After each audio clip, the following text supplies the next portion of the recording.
To move the pieces, lift the piece and place it on the square you want to move to. Please make sure to place the piece in the center of the target square.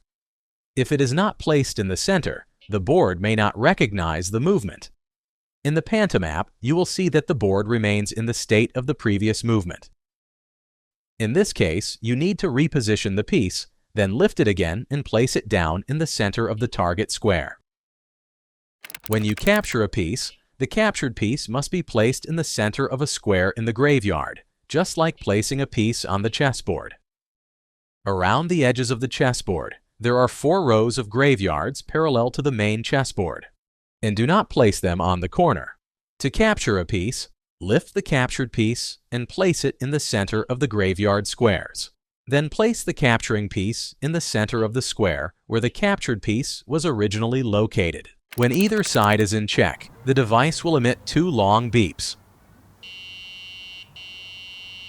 When either side is checkmated, the device will emit 1 extra long beep.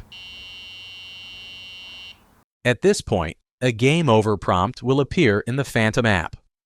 You will then need to tap the 3-line menu icon at the bottom right and select Finish and Save, or Finish and Erase.